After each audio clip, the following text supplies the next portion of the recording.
नमस्कार इंजिनियर्स, सर्व तयारी चालू असेल तुमची, प्रॅक्टिस करत असाल तरी एक बूस्टर सिरीज तुमच्याकडे मी घेऊन आलो आहे. कारण काय महत्त्व आहे, कारण मिशन ट्रान्समिशन मी घेऊन आलो तुमच्यासाठी की महाट्रान्सकोमध्ये आपल्याला ईची पोस्ट 100% क्वालिफाय करायची आहे. आणि पॅटर्न आपल्याला माहीत आहे की 2018 आणि 2022मध्ये मॅक्झिमम फोकस जर कुठल्या सब्जेक्टवरती केला आहे, जास्त वेटेज केला आहे पॉवर सिस्टमवरती. तर या बूस्टरची सध्या तुम्हाला गरज आहे. एक्झामला जे दिवस राहिलेले आहे त्यामध्ये बूस्टर म्हणजेच पॉईंट टू पॉईंट, असं तुम्हाला जास्त थेअरी आणि जास्त लेंदी असं मी घेऊन जाणार नाही आहे. जेवढं एक्झाम ओरिएंटेड आहे, कारण मी 2017, 2018, 2022 तिन्ही एक्झाम दिलेले आहे. आणि मी ऑलरेडी एईची एक्झाम किंवा महाडिस्कॉम एईसुद्धा क्वालिफाय केलेली आहे. माझा एमटेक पॉवर सिस्टमच झाला आहे. एक्झाम ओरिएंटेड जेवढं आहे तेवढंच आपण कव्हर न करणार आहे, क्वेश्चनसुद्धा प्रॅक्टिस करणार आहे. सो चला लगेच स्टार्ट करू. पहिले तुमच्या समोर जे स्क्रीनवर दिसत आहे हे काय आहे नेमकं, त्या व्होल्टेज लेवल्स आहे. आपल्याला व्होल्टेज लेवलवरती एक्झाममध्ये क्वेश्चन राहतो. व्होल्टेज लेवलमध्ये क्वेश्चन कसा राहतो की एलबी व्होल्टेजची रेंज काय आहे, तर आपण सांगता आले पाहिजे. जे आपलं कन्झ्युमर टर्मिनल आहे, जे काही आपल्या घरगुती आहे, इथं घर काढलं मी छोटंसं तुमच्यासाठी, की इथे जे आपलं सिंगल फेज घरी येते किंवा जे 400 3 फेज व्होल्टेज आहे हे एलबी रेंजमध्ये येते. जसं व्होल्टेज लेवल वाढलं देन त्याला आपण हाय व्होल्टेज म्हणतो. असं नाही जे डिस्ट्रीब्युशन होते गावात ते लो व्होल्टेज असं नाही आहे, ते हाय व्होल्टेजमध्येच येते. पण हाय व्होल्टेजच्या समोर दुसरे नाव आहेत EHV, म्हणजे इथं E for extra high voltage. Then modern EHVचं रेंज काय 400 kV, हे लक्षात ठेवणे तुम्हाला. किंवा अल्ट्रा हाय व्होल्टेज जर विचारलं तुम्हाला UHV तर 765 अँड अबोवची रेंज काय आहे. तर या सरळ या जे स्क्रीनवर जे दिसतं तुम्हाला याच्यावरती 7 ते 8 क्वेश्चन बनू शकतात. तर रेंज लक्षात ठेवणे.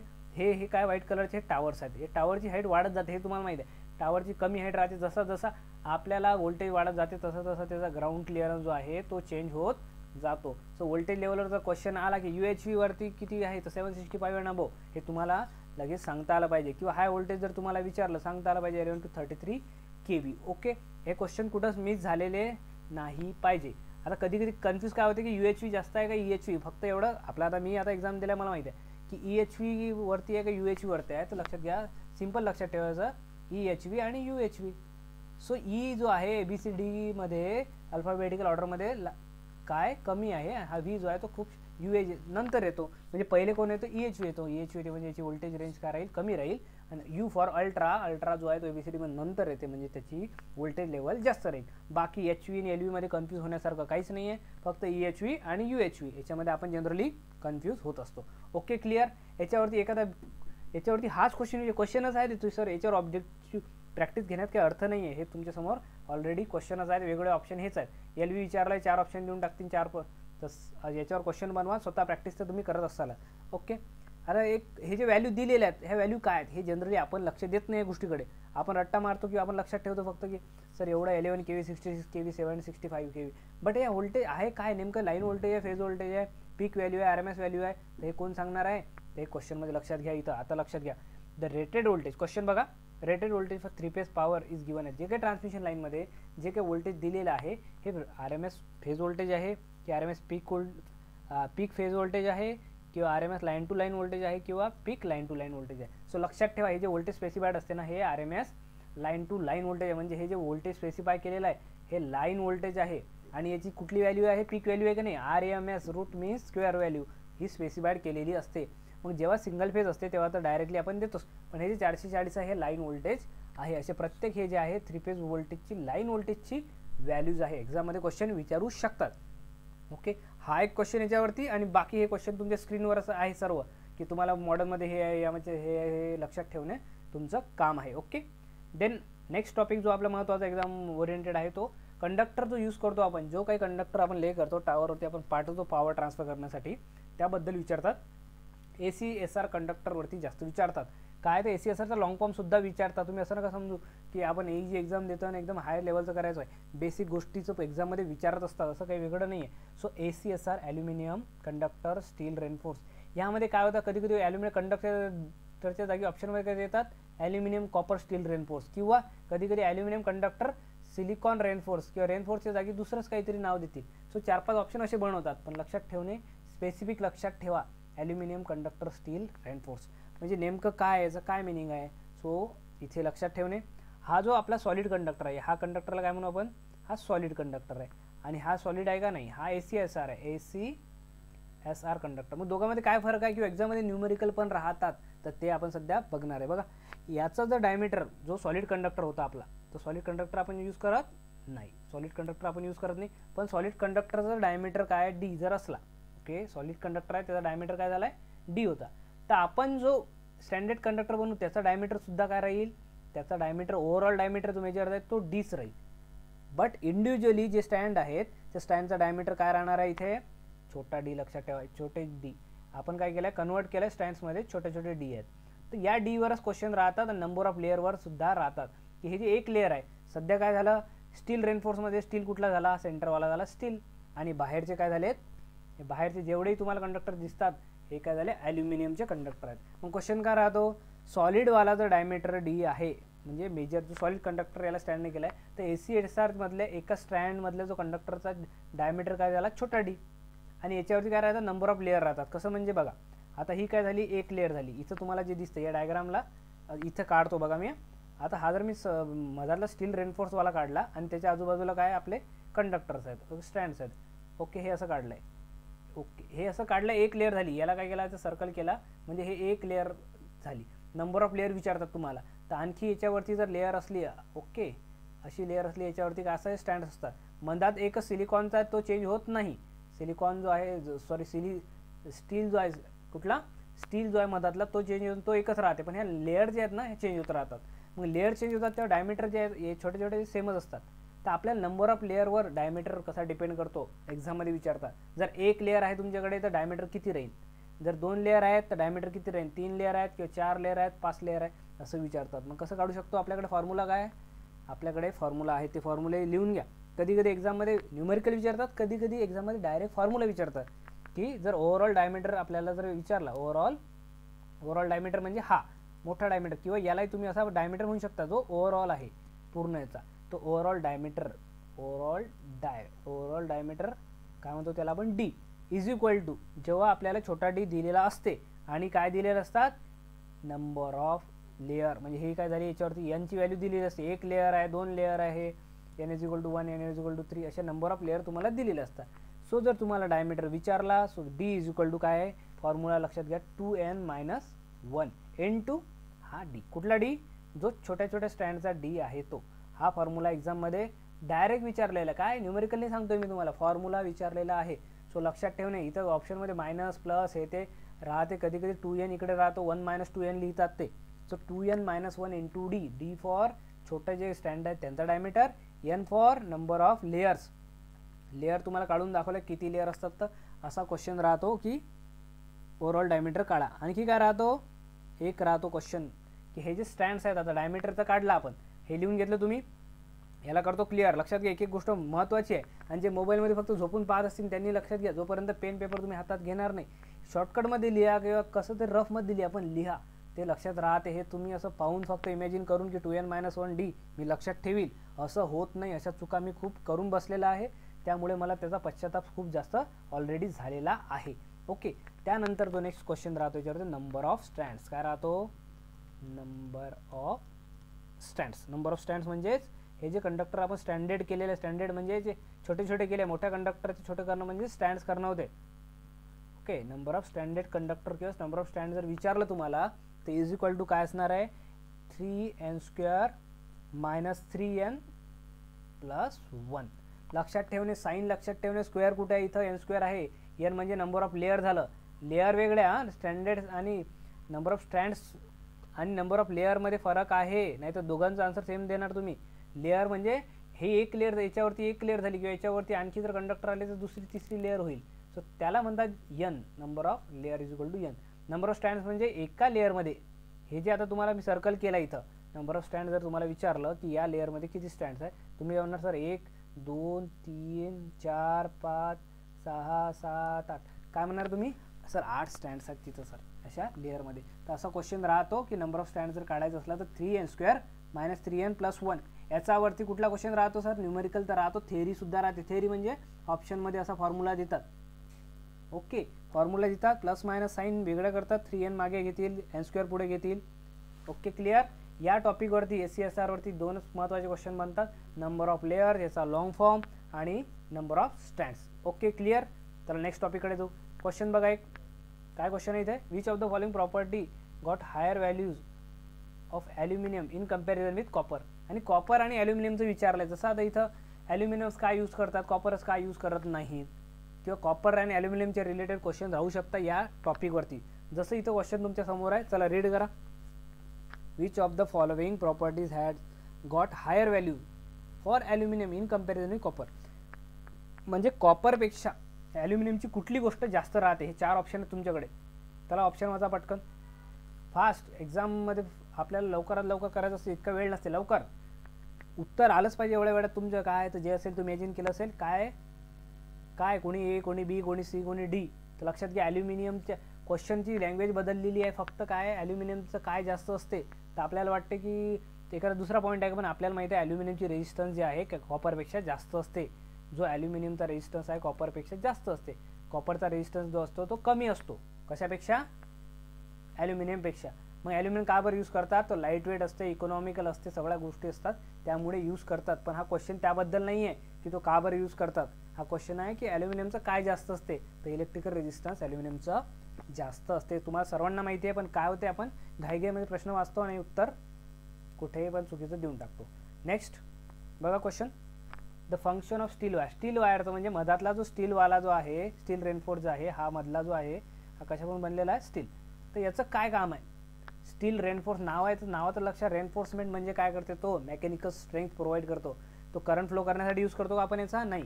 करंट ऑलरेडी कंडक्टर आहे आपल्याकडे, चांगला कंडक्टर आहे, ॲल्युमिनियम स्टीलपेक्षा चांगला कंडक्टर आहे, म्हणून आपण काय करतो, याचा काय यूज आहे. मग काय ऑप्शन आहे, स्किन इफेक्टचं काही रिलेशन आहे का इथं, काही नाही. टेक केअर ऑफ सर्जेस नाही, प्रोव्हाइड दी ॲडिशनल मेकॅनिकल स्ट्रेंथ. कशासाठी, आपल्याला त्या कंडक्टरला, नाही तर काय होईल, जर तुम्ही जर फक्त तसं यूज केला, असं सॅग जो आहे ट्रान्समिशन लाईनचा, इथं जर एक टावर काढलं तुम्ही असं, ओके, इथं एक टावर काढलं आणि इकडे एक टावर काढलं, या टावरमध्ये काय होणार आहे, आता ट्रान्समिशन लाईनमध्ये सॅग जास्त होईल. ही ट्रान्समिशन लाईन जर ते स्टील रेनफोर्स नसला तर हा सॅग आणि लाईन अशी रे, पण रेनफोर्समेंट असली तर स्ट्रेंथ राहते, कंडक्टर तुटत नाही, आणि सॅग एवढा राहते का, हे आयडियल कंडिशन आहे. मग प्रॅक्टिकली कसा राहते, तर थोडाफार असा नॉर्मल सॅग असा थोडाफार असतो. ओके, सो हे कशामुळे पॉसिबल आहे, मेकॅनिकल स्ट्रेंथ त्याला जर जास्त असली तर, नाही तर तो असा झुलेलाल होऊन जाईल. ओके, सो लक्षात घ्या स्टीलचं काय महत्त्व आहे याच्यामध्ये. नेक्स्ट क्वेश्चन बघा, हा विचारलेला एक्झाममध्ये. Yes, diameter of each strand म्हणजे छोट्या स्ट्रँडचं जे कंडक्टर जे सेपरेट केलेलं आहे, आणि diameter of N layer standard conductor will be. N layer म्हणजेच टोटल डायमीटर विचारला, एन लेअर म्हणजे टोटल जेवढ्या लेअर आहे त्याचा टोटल डायमीटर आपल्याला त्याने विचारलं आहे. तर मी काय सांगितलं, काय फॉर्म्युला आहे, 2n-1 × d, कॅपिटल डी विचारलेला आहे. सो ऑप्शनमध्ये इथं कधी कधी काय होतं की इथं जर ते सॉफ्टवेअर बरोबर नसलं तर मायनस चिन्हाच्या जागी क्वेश्चन मार्क येतो. तर हे ऑप्शन आहे 2n-1 × d. आलं लक्षात फॉर्म्युले. हे बघा, याला 2n+1 करू शकतात, किंवा 3n+ करू शकतात, किंवा 3n-1 × d करतात. कन्फ्यूज काय होते, एक फॉर्म्युला कुठला आहे, तो 3n² - 3n+1 आहे, नंबर ऑफ स्टँडचा. आपल्याला हे 3 लक्षात ठेवतो आपण, मग करतो मिस्टेक. इथं 2 आहे, इथं 3 नाही आहे, लक्षात ठेवा. या हे जे विचारलं आहे 2n-1 × d मध्ये इथं काय 2 आहे. ओके, नेक्स्ट क्वेश्चन खतम झालं. याच्यावरती क्वेश्चन सांगितलं जे रिलेटेड सर्व सांगितलं आहे. अजून काही क्वेश्चन बनले तर मला सांगा, आपण ते सॉल्व्ह करू. देन नेक्स्ट टॉपिक आहे exam oriented skin effect. Skin effect सर्वांना माहिती आहे, पण सर्वांना समजलेला आहे की नाही आहे ते मला माहिती नाही, पण मी तुम्हाला समजून. स्किन इफेक्ट म्हणजे हा जो आपला कंडक्टर आहे, हा काय झाला, नॉर्मल आपला काय एक कंडक्टर आहे, नॉर्मल कंडक्टर. कुठलाही कंडक्टर घ्या, सॉलिड कंडक्टर घ्या का, हा नॉर्मल कंडक्टर आहे. स्किन इफेक्ट काय होते, जेव्हाही आपण याला सप्लाय देतो, सप्लाय दिला मी याला, कुठला सप्लाय द्यायचा, एक कुठलाही आपण AC सप्लाय म्हणून दिला, आता सप्लाय दिला म्हणजे कंडक्टर म्हणून काय होईल, करंट फ्लो होईल. यस, करंट फ्लो झाला. करंट फ्लो जेव्हा होईल तेव्हा करंट कसा फ्लो झाला पाहिजे, पूर्ण याच्या थ्रू झाला पाहिजे, म्हणजे पूर्ण कव्हर केलं पाहिजे त्यांनी, की पूर्ण जेवढा मोठा कंडक्टर आहे सर्व त्याने यूज करून पूर्ण पार्ट यूज केला पाहिजे त्याचा पूर्ण डाया, आणि तो करंट फ्लो झालेला पाहिजे. बट AC सप्लाय जेव्हा आपण देतो, तेव्हा काय होते, स्किन इफेक्ट म्हणजे हा जो करंट फ्लो उराला, हा जो करंट सप्लाय मी आता याला आपण दिला, समजा इथून करंट याला सप्लाय केला, इथून आय फ्लो उराला, तो हा आय जो फ्लो होतो ना, हा मेनली फोकस काय करतो की हा आउटर डायरेक्शन स्किनवरून म्हणजे बाहेरच्या डायरेक्शनवरूनच फ्लो होतो. म्हणजे त्याच्या काय इथं लक्षात येतं ना तुम्हाला, आउटर पेरिफेरीच्या जवळून मॅक्झिमम त्याचं कॉन्सन्ट्रेशन राहते, आणि मधातला जो एरिया आहे हा एरिया काय होते, यस, हा एरिया काय होते, ह्या इथला मधातला एरिया वेस्ट होऊन जाते. काय होते, हा एरिया वेस्ट होते, म्हणजे कंडक्टर तो यूज नाही करत, तो करंट जो आहे तो आउटर पेरिफेरीच्या जवळून जायला प्रयत्न करते. त्या इफेक्टलाच आपण काय म्हणतो, स्किन म्हणजे काय, कंडक्टरची बाहेरची स्किन म्हणजे त्वचा. तो फोकस काय करतो बाहेरूनच, म्हणजे सेंटरमधून जर चेक केलं तुम्ही तर तिथून करंट जात नाही जास्त, बाहेरूनच जाते, मग तो स्किन, त्यालाच आपण म्हणतो स्किन इफेक्ट. कशावर डिपेंड करते एक्झाममध्ये विचारतात, area. Skin effect directly proportional to, yes direct question राहतो, skin effect to the conductor is directly proportional to the area. Area म्हणजे समजत नाही का तुम्हाला, एरिया समजते, काय समजते एरियामधलं, एरिया म्हणजे हा कंडक्टर केवढा मोठा आहे, त्याचा डायमीटर जो आहे किंवा याचा एरिया ऑफ द एरिया कसा काढू शकतो आपण, pi R square. Yes, cross sectional area pi R square. जेव्हा तुम्हाला विचारलं याच्या फॉर्ममध्ये, कशा फॉर्ममध्ये, डायमीटरच्या, आता ए इज इक्वल टू काय लिहू शकतो तुम्ही क्रॉस सेक्शनवर, तर पाय आर स्क्वेअर आम्हाला माहिती आहे, मग आपण तुला डायमीटरच्या फॉर्ममध्ये पाय डी स्क्वेअर बाय 4 लिहू शकतो. सो म्हणजे डायमीटरच्या स्क्वेअरला प्रोपोर्शनल आहे, लक्षात घ्यायच्यावरून skin effect is proportional to the area. डायमीटरच्या फॉर्ममध्ये विचारलं तर स्क्वेअर ऑफ द डायमीटर. नंतर परमिएबिलिटी म्हणजेच ते मॅग्नेटिक परमिएबिलिटी असते, की कुठला कंडक्टर किती परमिएबल आहे. जेवढी चांगला मॅग्नेटिक कंडक्टर जर असला तो मॅग्नेटिकली, तर तेवढा जास्त स्किन इफेक्ट होईल. स्किन इफेक्ट चांगली गोष्ट आहे का नाही, हे बाहेरून करंट फ्लो होणं चांगली गोष्ट नाही आहे. का बरं, कारण मधातला एरिया वेस्ट जात आहे तेवढा, त्यामुळे याचा रेजिस्टन्स वाढते. कारण ट्राय करते की बाहेरूनच म्हणजे एकदम कॉर्नर एकदम कोपऱ्याने पळायचा प्रयत्न करते तो करंट, थ्रू आउट द कंडक्टरची पूर्ण लेंथ थ्रू आउट द तो इथंच फोकस करते, त्यामुळे इफेक्टिव्ह रेजिस्टन्स वाढत असते यामध्ये, म्हणून हे चांगलं नाही आहे स्किन इफेक्ट होणं. आणि नंतर फ्रिक्वेन्सीला प्रोपोर्शनल आहे, म्हणजे जेवढी जास्त फ्रिक्वेन्सी तेवढा स्किन इफेक्ट जास्त. मला सांगा, तुमच्याकडे 3 ऑप्शन दिले, ए, बी आणि सी, त्या तिघापैकी स्किन इफेक्ट कशामध्ये जास्त आहे, चला लवकर सांगा. झालाशी तुमच्या मनात आन्सर रेडी झाला पाहिजे, ए बी सी जे काय असेल ते. सो ए बी सी जर तुम्ही लक्षात ठेवलं तर स्किन इफेक्ट सर्वात जास्त इथं आहे, कारण की वेस्ट जो मधातला पार्ट सर्वात जास्त वेस्ट कशामध्ये जात आहे, ए मध्ये. इथं थोडा स्किन इफेक्ट, डेप्थ स्किनची चांगली झाली म्हणजे हा एरिया जो वेस्ट चालला तो कमी आहे, म्हणजे हा थोडा स्किन इफेक्ट इम्प्रूव्ह झाला. इथं अजून कमी आहे स्किन, मधातला एरिया जो वेस्ट जाऊ राहिला होता तो युटिलाइज होऊ राहिला, कारण हे आउटर फेरीला ना थोडा आतामध्ये करंट फ्लो होत आहे, म्हणजे हे स्किन इफेक्ट इम्प्रूव्ह झाला आहे. मग आता स्किन इफेक्ट ॲक्च्युली आपल्याला कसा पाहिजे, आपल्याला स्किन इफेक्ट कसा पाहिजे, आपल्याला पूर्णचे पूर्ण काय पाहिजे, पूर्ण करंट याच्यामधून सुद्धा फ्लो झाला पाहिजे, म्हणजे पूर्ण सॉलिड पाहिजे आपल्याला. म्हणजे आता स्किन इफेक्ट काय म्हणू शकतो याला, 0. यावेळेस स्किन इफेक्ट 0 झाला. स्किन इफेक्ट 0 झाला, पण कशात पॉसिबल आहे तो स्किन इफेक्ट 0 कशामध्ये पॉसिबल आहे, जेव्हा इथे directly proportional to the frequency दिलेली आहे. फ्रिक्वेन्सी दिली याचा अर्थ काय, फ्रिक्वेन्सी जेव्हा 0 झाली तर स्किन इफेक्ट 0 होऊ शकतो, कारण directly proportional to the frequency. Frequency 0 कशामध्ये असते, तर यास DC सप्लायमध्ये.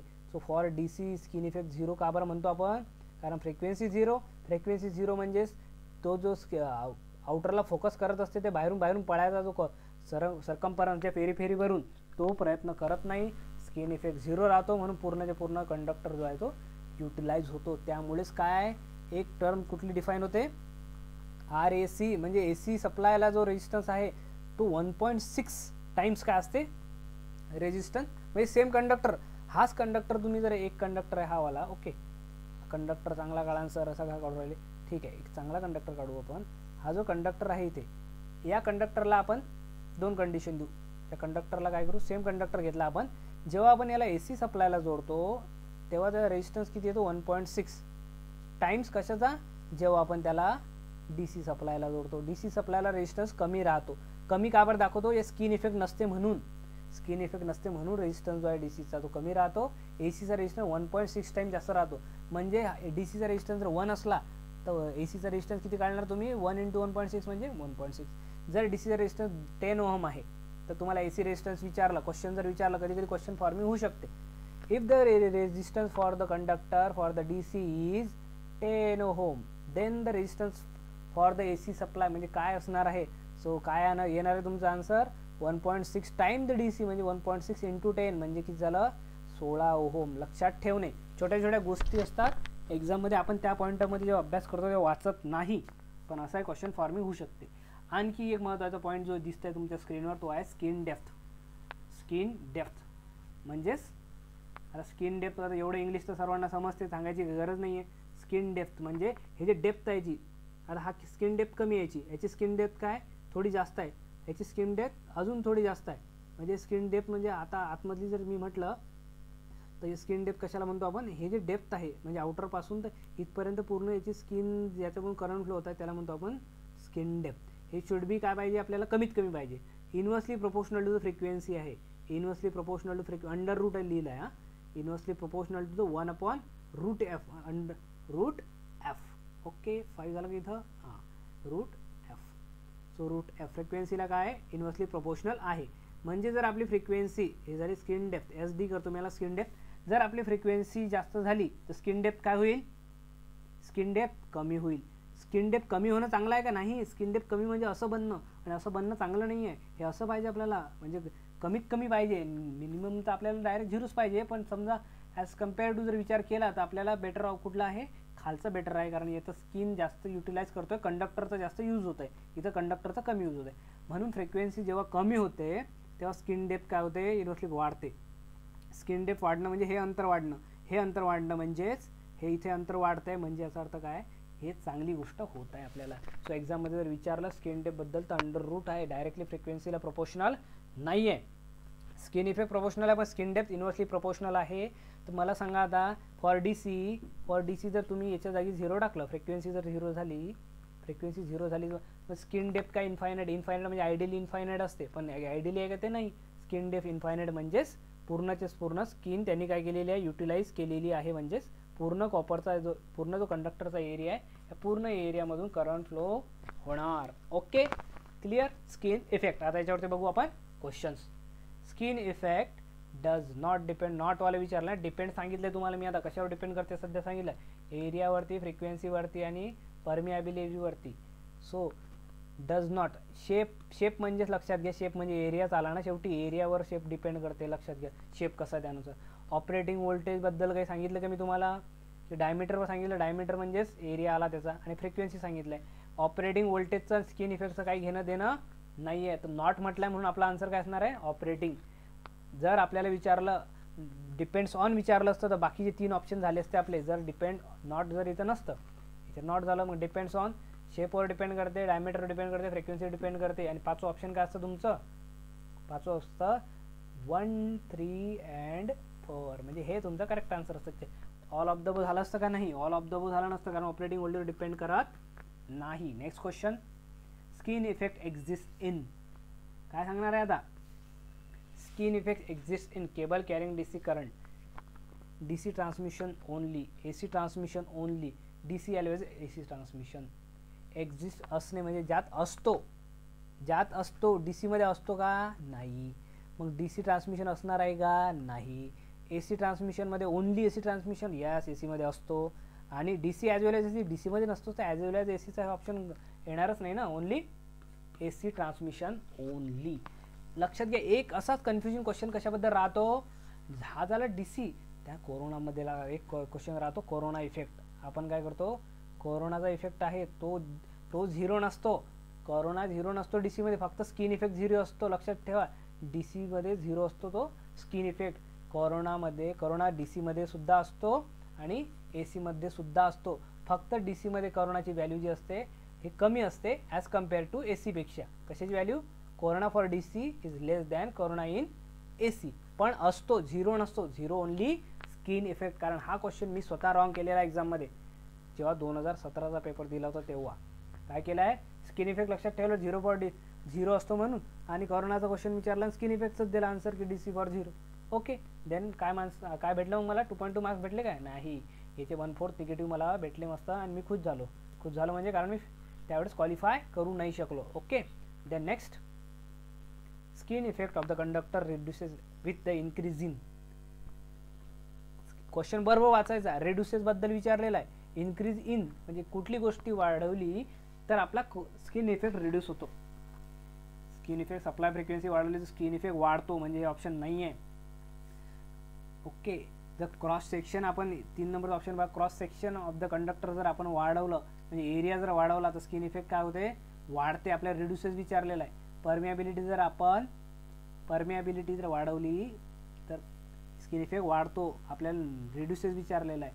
म्हणजे फक्त ऑप्शन कोणता, resistivity of the conductor material. जर रेजिस्टिव्हिटी तुम्ही त्या कंडक्टर मटेरियलची वाढवली तर स्किन इफेक्ट कमी होतो. कारण स्किन इफेक्ट काय करतो, रेजिस्टन्स वाढवतो, रेजिस्टन्स वाढवला म्हणजे स्किन इफेक्ट कमी करतो. Okay clear. Bundle conductor, next important topic आहे बंडल कंडक्टर. बंडल कंडक्टरवरती एक्झाममध्ये जे क्वेश्चन राहतात ते सर्वचे सर्व आपण काय करणार आहे, इथं बघणार आहे. बंडल कंडक्टर कशाला म्हणतात ते बघा पहिले. बंडल कंडक्टर समजून घेण्यासाठी हे टावर बघा, इकडचा टावर, हे 1 नंबरचा टावर आहे आणि 2 नंबरचा इथं टावर आहे. ह्या टावरवरती बघा हे 3 फेज 3 फेज जो सप्लाय चालला आहे सिंगल कंडक्टर आहे इथं. आर समजा RYB समजून घ्या. ओके, RYB काढून तुमच्यासाठी हा RY झाला आणि हा तिसरा कंडक्टर काय झाला, बी झाला. इथे कलरिंग नसते पण लक्षात घ्या RYB 3 वेगळे फेज असतात ते. सो जे सप्लाय जात आहे इथून हा सिंगल कंडक्टर आहे, बंडल कंडक्टर नाही. बंडल कंडक्टर कशाला म्हणतात, एका कंडक्टरचे कमीत कमी जर 2 केले किंवा कमीत कमी 3 केले किंवा 4 केले तर तेव्हा त्याला काय म्हणतो आपण, बंडल करू. एका फेजचे, हे सेपरेट याचे नाही, हे 3 हे बंडल कंडक्टर नाही आहे, 3 वेगवेगळे फेजचे आहेत. बंडल म्हणजे आता इथं हे जे सेकंड नंबरचा टावर आहे बघा, तुम्हाला 3 दिसतात, RRचे 3 दिसतात. यस, हे 3 कंडक्टर जात आहे म्हणजे बंडल कंडक्टर आहे. तिथे कुठला कंडक्टर आहे, बंडल कंडक्टर. तसाच इथे पण हे 2च दिसत आहे पण ॲक्च्युली आहेत 3, RY आणि B फेजचे सुद्धा 1 2 3. म्हणजे इथं बंडल कंडक्टर इथे यूज केलेला आहे, इथं नाही यूज केलेला आहे. मग काय फरक आहे, काय सरळ सरळ लक्षात ठेवायचं की ही व्होल्टेज लेवल जे आहे बंडल कंडक्टरसाठी 270 kVच्या वरती, म्हणजे हे 270च्या कमी आहे. म्हणजे समजून घ्या, समजा हे 270 नाही, हे 200च आहे, 200 kV. तर इथे यूज करणार आहे का नाही.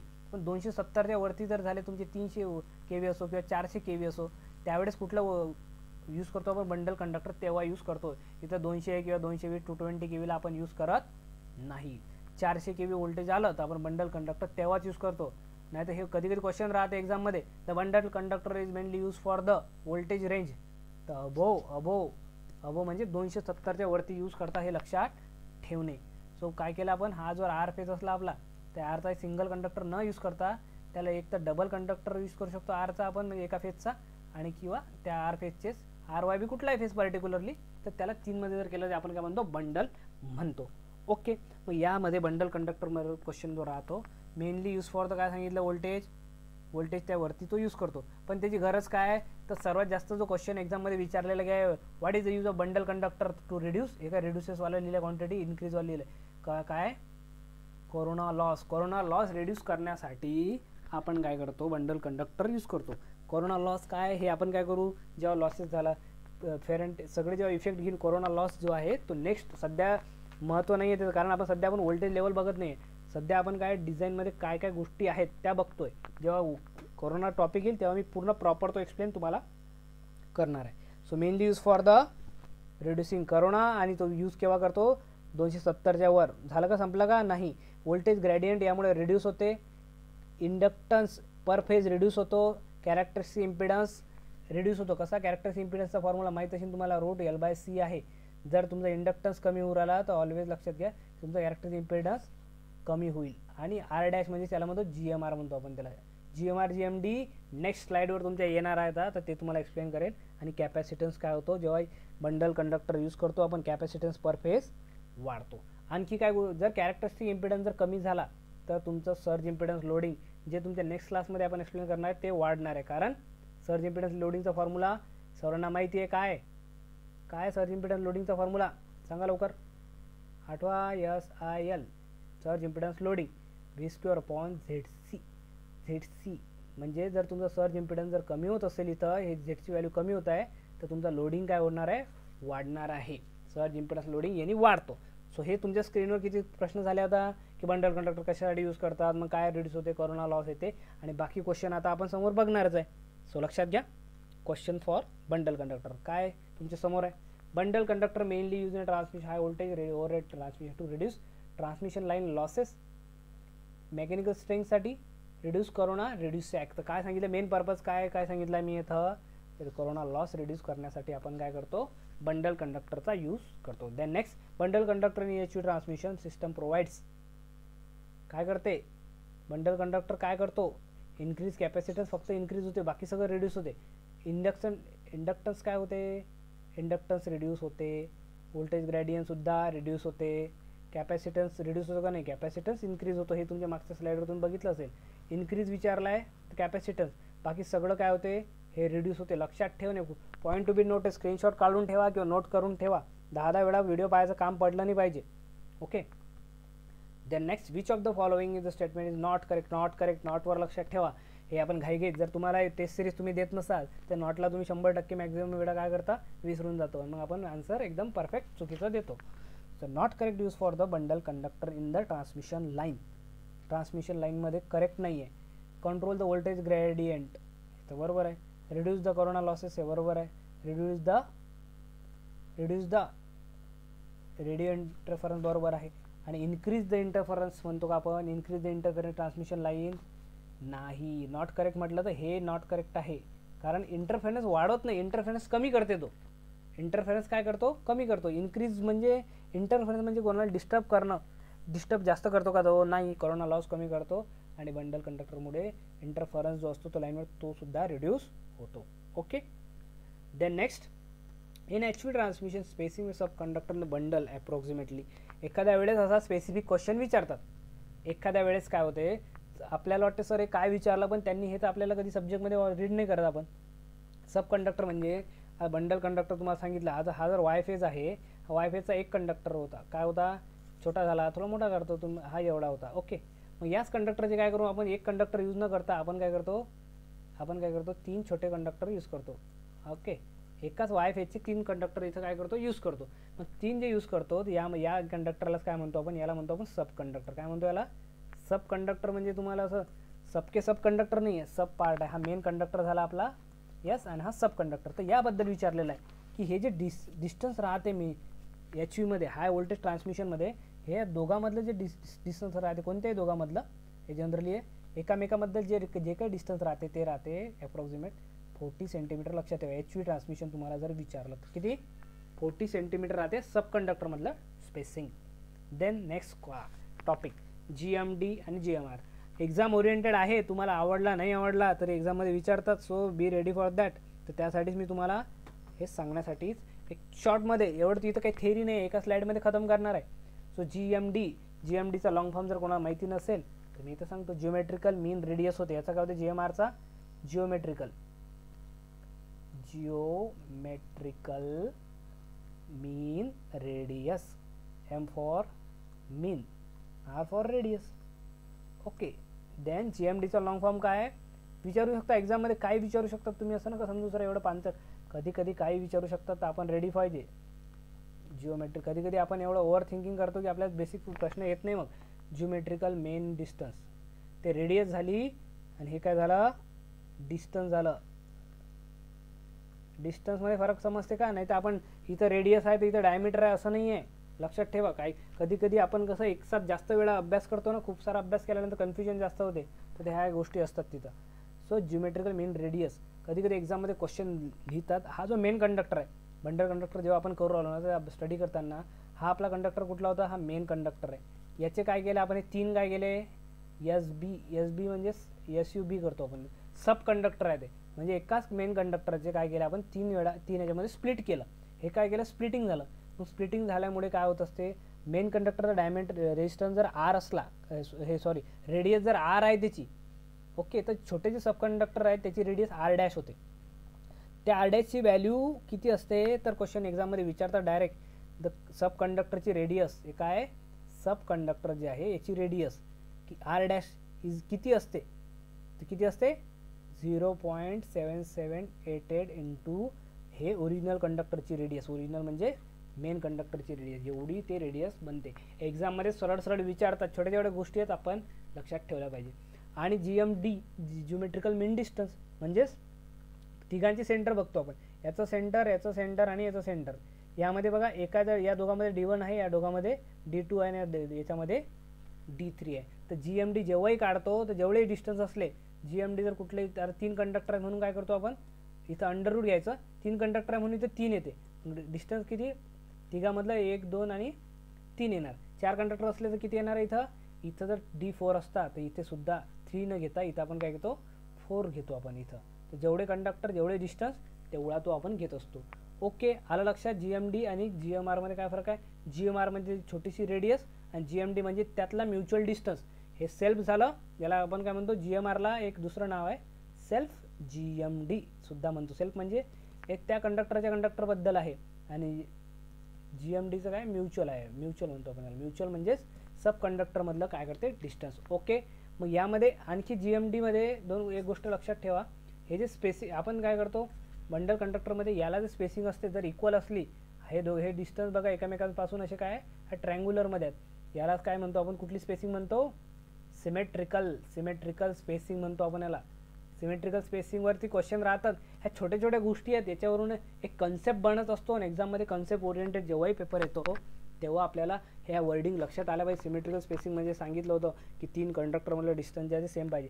आता हे एका बाजूला एक जर असे असले तर बघा हे सिमेट्रिकल आहे का स्पेसिंग, एका बाजूला एक एक एक सिमेट्रिकल स्पेसिंग आहे का, तर नाही, ही सिमेट्रिकल स्पेसिंग नाही. कारण काय, या दोघांमधलं अंतर तर हे सेम आहे, या दोघांमधलं सेम आहे, पण पहिल्या आणि तिसऱ्यामधलं अंतर सेम नाही ना, याचं अंतर तर 2D झालं ना, जास्त आहे याच्यापेक्षा. म्हणजे या स्पेसिंगला काय म्हणतो आपण, अनसिमेट्रिकल स्पेसिंग. तर या कन्सेप्टवरची जे क्वेश्चन राहतात ते आपण बघणार आहे. सिमेट्रिकल समजलं तुम्हाला, अनसिमेट्रिकल तुम्हाला इथे समजलेलं आहे. काही डाऊट असेल तर सांगा. देन याच्यावरती क्वेश्चन बघू आता. For the standard conductor the ratio of GMR to actual radius is. बघितला क्वेश्चन कसा आहे. लँग्वेज बदलली. लँग्वेज का बदलली, कारण ratio of GMR to actual, GMR म्हणजे काय म्हटलं, जिओमेट्रिकल मेन रेडियस R' आणि ॲक्च्युअल रेडियस म्हणजे R होती. काय रिलेशन आहे दोघांमधलं, यस रिलेशन काय होतं, आता सांगितलं R' is equal to 0.7788 into R. So या दोघांचा रेशो विचारला आहे. रेशो म्हणजे काय करायचं आहे, R याच्या खाली घेऊन घ्यायचं. हा R इथं आला आणि हा इथला R गायब झाला. रेशोची व्हॅल्यू काय झाली, is equal to 0.7788. Okay clear. चला next question. If the separation between 3 phase transmission line is increase.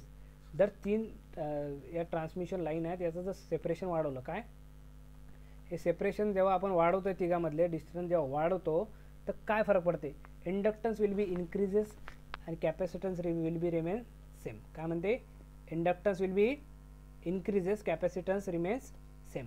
Then next काय म्हणते, यस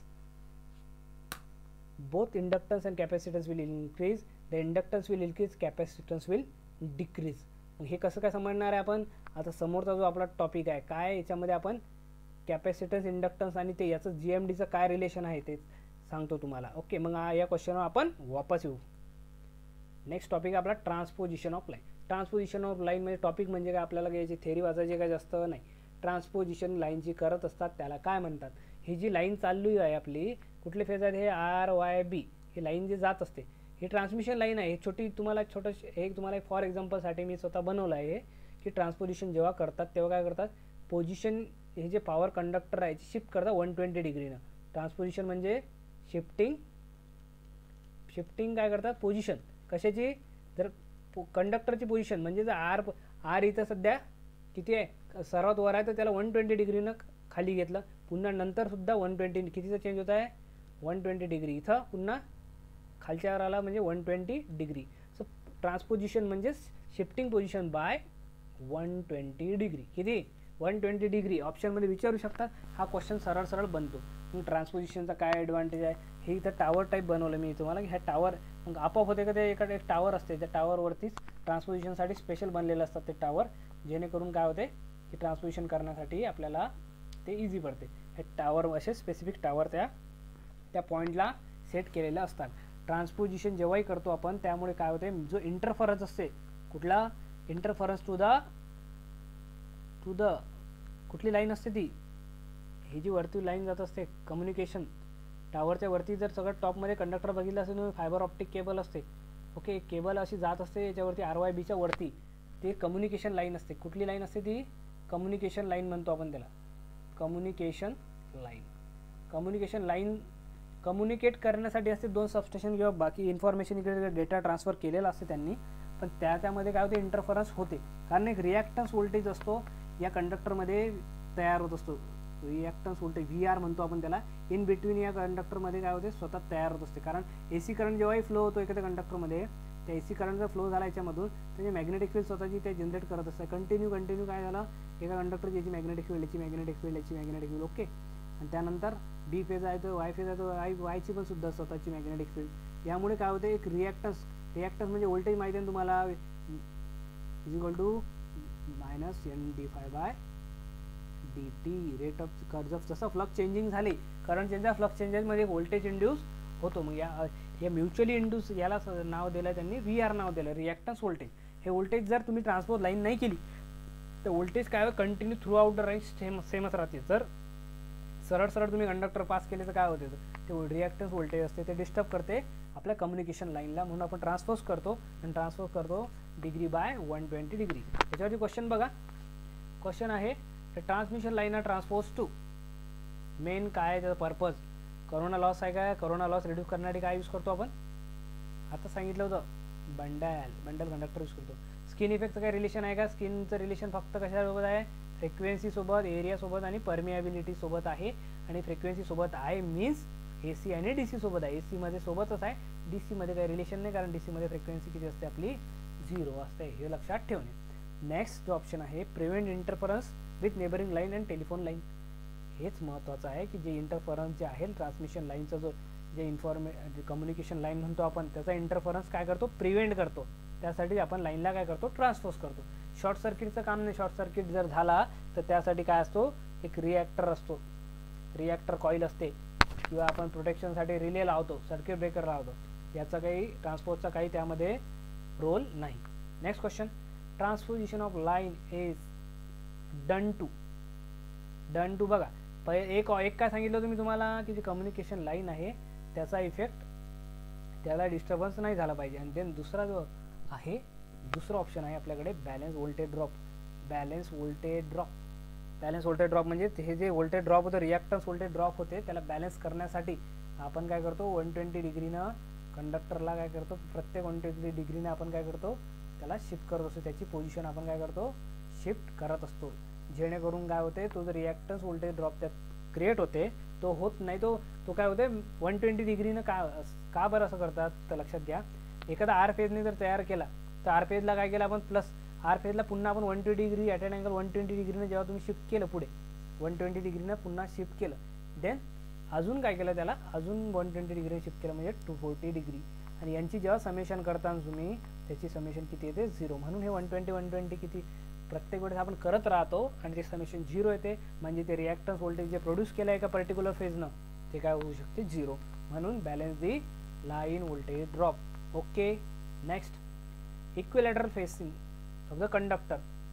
ट्रान्सपोज लाईन आहे पण इक्विलॅटरल स्पेसिंग जर असली, इक्विलॅटरल म्हणजे इक्विलॅटरल ट्रायंगल, हे सर्वांना माहिती आहे की 3 कंडक्टर जर इक्वल डिस्टन्सवर स्पेस असले, आताच सांगितलं तुम्हाला, हा डी तिघं जर सेम आहे, इक्विलॅटरल स्पेसिंग जर असले तर आपल्या जे रिसिव्हिंग व्होल्टेज जे असते ते बॅलन्स राहते आणि कम्युनिकेशनला इंटरफरन्स होत नाही. काय राहते? बॅलन्स राहते. ओके. देन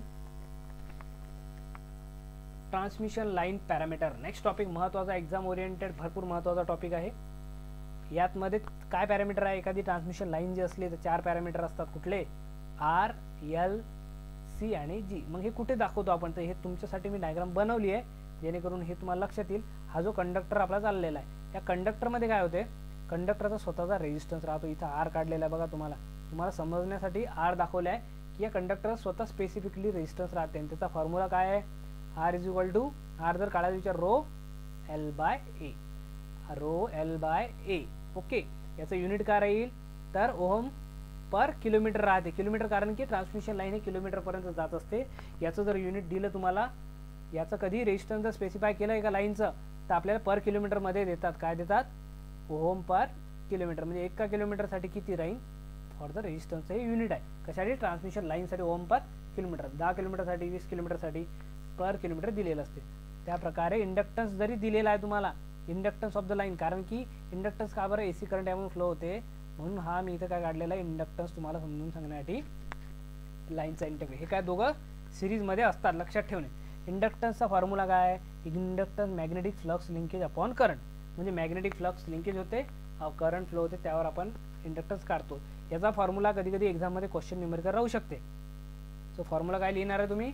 हा जेव्हा तुम्हाला GMD आणि GMR स्पेसिफाईड केलेला असतो आणि तुम्हाला जर विचारलं इंडक्टन्सचा फॉर्म्युला काढता आला पाहिजे. आणि लक्षात ठेवणे, L इथं काय इक्वल लिहिलं म्हणजे L is directly proportional to the GMD आणि इन्व्हर्सली प्रोपोर्शनल टू GMR. कशावरनं? या फॉर्म्युल्यावरनं. क्वेश्चन कसा म्हणते? When GMD increase the inductance of the line is increase, कारण GMD हे डायरेक्टली प्रोपोर्शनल आहे. तसंच कधी कधी काय विचारतात? GMR सुद्धा विचारतात. GMR जर तुमचा वाढला तर इंडक्टन्स काय होईल? इन्व्हर्सली प्रोपोर्शनल आहे तर इंडक्टन्स कमी होईल. सो हा क्वेश्चन याच्यावरती बनतो. सिमिलरली कॅपॅसिटन्स जो आपण R, L तर तुम्हाला समजलं.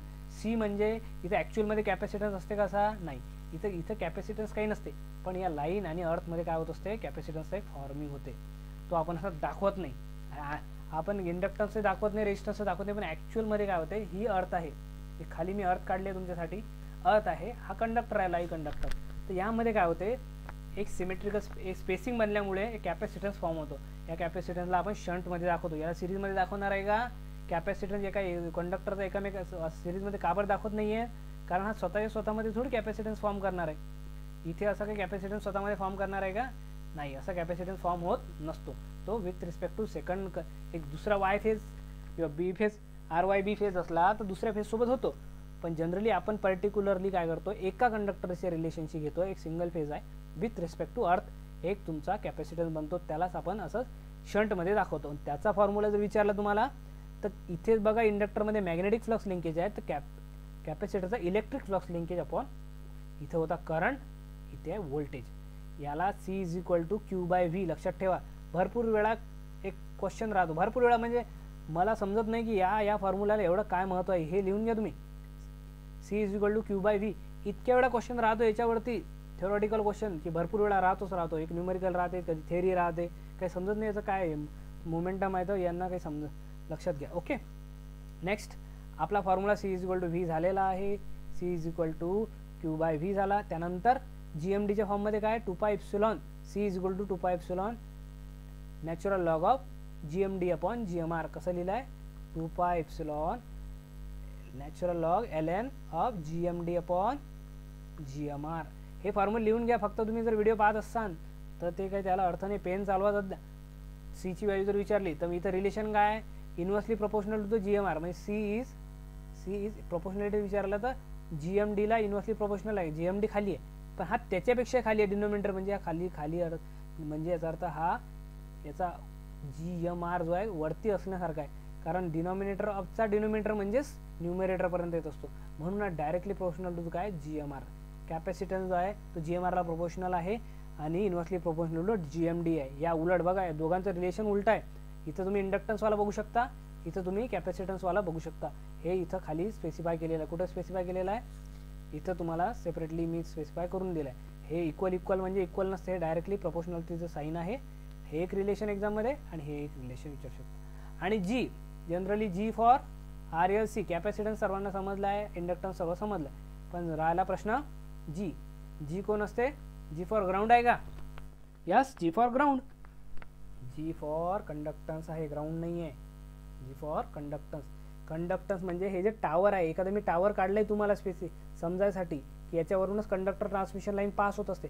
टावरचा एक काय असते लिकेज असते, इन्सुलेटरमधून काय होते करंट लिकेज होऊन तो टावर थ्रू काय होते ग्राउंड होते, म्हणजे तो लिकेज करंटलाच म्हणजेच तो जो लिकेज करंट वेस्ट चालला आहे त्यालाच आपण काय नाव दिलेलं आहे कंडक्टन्स म्हणून देतो आपण. जे टावरचं असते टावरमध्ये लिकेज करंट होतो, म्हणजे तो करंट बायपास उराला इथून, त्यालाच नाव काय दिलं आहे कंडक्टन्स. कारण या टावरचा स्वतःचा काही रेजिस्टन्स नसते, तो कंडक्टिव्ह पार्ट असतो, लिकेज करंट प्रॉपरली कंडक्ट होतो. म्हणून जेव्हाही आपण टावरचं रेजिस्टन्स दाखवतो किंवा टावर फुटिंगमध्ये टावरच्या बद्दल गोष्ट करतो तर हा लिकेज करंटचा आपण कन्सिडर करतो, म्हणजे जी तेव्हा येतो. आणि हे चारी केव्हा येतात, हे चारी एकसाथ घेतो का मग नेहमी नाही. तर याचं काय आहे शॉर्ट ट्रान्समिशन लाईनच्या वेळेस वेगळा फंडा आहे, त्यानंतर शॉर्ट नंतर मीडियम ट्रान्समिशनच्या वेळेस वेगळा आहे आणि लॉंग ट्रान्समिशन. सो ते बघा आपण ते डिटेलमध्ये आता बघू. ओके, तर इथे लक्षात घ्या एक क्वेश्चन सरळ राहते. अजून काय क्वेश्चन राहते, जर ही लाईनची लेंथ जर वाढत गेली तर हे डायरेक्टली प्रोपोर्शनल आहे सर्व, म्हणजे रेजिस्टन्ससुद्धा वाढतो, इंडक्टन्स वाढतो आणि कॅपॅसिटन्ससुद्धा वाढतो. जरी मी इथं इक्वल लिहिलं आहे पण ॲक्च्युली ते काय प्रोपोर्शनल आहेत, म्हणजेच जर लाईन लेंथ वाढली तर रेजिस्टन्स वाढतो, इंडक्टरसुद्धा वाढतो आणि कॅपॅसिटन्ससुद्धा वाढतो. हे डायरेक्टली प्रोपोर्शनल आहे. जेवढी लॉंग लाईन तेवढा जास्त रेजिस्टन्स, तेवढाच जास्त इंडक्टन्स आणि तेवढाच जास्त कॅपॅसिटन्स. क्वेश्चन डायरेक्टली फॉर्म होतो. ओके, नेक्स्ट बघा question, if the effect of अर्थचा इफेक्ट आपण कन्सिडर केला, then the capacitance of the line to the ground is. Effect of the line, आताच तुम्हाला काय काढलं आहे, ही आपली ट्रान्समिशन लाईन काढलेली आहे. ओके, त्यानंतर काय काढलं, एक इथे ग्राउंड काढला होता, अर्थ दाखवली तुम्हाला इथं, ही अर्थ आहे, ही अर्थ बॉडी. ओके, आता याचा जेव्हा अर्थचा इफेक्ट पडतो तर अर्थचा इफेक्ट रेजिस्टन्सवर पडतो का, रेजिस्टन्सवर नाही पडत. अर्थचा इफेक्ट इंडक्टन्सवर पडतो का, जसं सांगितलं तुम्हाला नाही आहे सिरीजमध्ये, याचं काही नाही. किंवा जीवर पडतो का, जी तर टावरच्या मध्ये आहे, त्याला अर्थचा डायरेक्ट काही घेणं नाही, तो टावरच्या थ्रू आहे. पण इफेक्ट पडतो कशाला, जो या दोघांमध्ये फॉर्म होत असतो. काय फॉर्म होतो, यस कॅपॅसिटन्स. कॅपॅसिटन्सचा अर्थ जर इफेक्ट कन्सिडर केला तर कॅपॅसिटन्स वाढत असतो. सो काय राहील आन्सर आपला, capacitance of the line is increases. जर अर्थचा इफेक्ट आपण घेतला तर कॅपॅसिटन्स इन्क्रीज होतो. हा रेजिस्टन्स नाही, इंडक्टन्स नाही किंवा कंडक्टन्स सुद्धा नाही. Next, the inductance of the power transmission line increases with.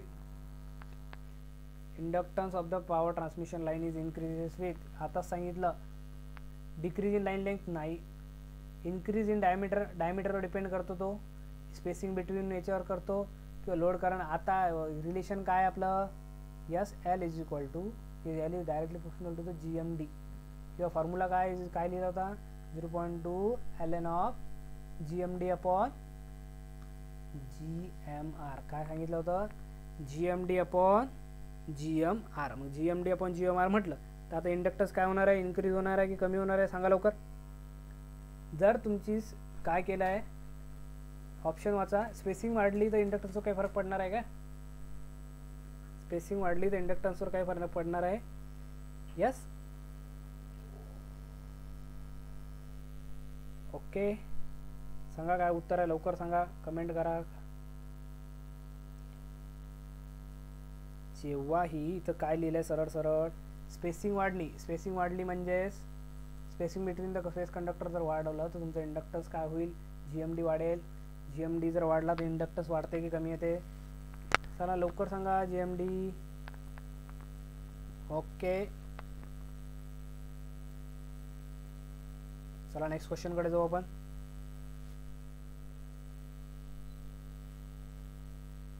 Inductance of the transmission line is minimum when, केव्हा असते,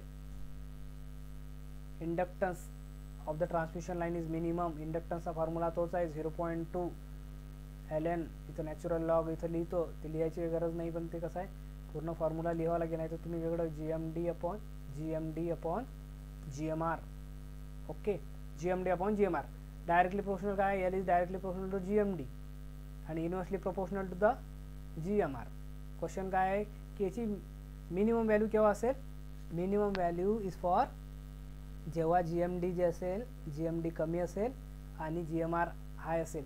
हा कमी केला म्हणजे हा L कमी होतोय आणि GMR जर हाय केला तर L आणखी कमी होत आहे. तर मिनिमम व्हॅल्यू विचारली त्यांनी, तुम्ही फक्त GMD GMR हाय असं एकच नाही घेऊ शकत किंवा GMD लो हे नाही घेऊ शकत, हे दोन ऑप्शन बघा. म्हणून चारी पर्याय वाचायचे. आपल्या एक्झाममध्ये 5-5 पर्याय आहेत, प्रत्येक पर्याय पाहून घ्यायचा, फक्त डायरेक्टली एकाच्यावरच ते उत्तर द्यायचा प्रयत्न करायचा नाही.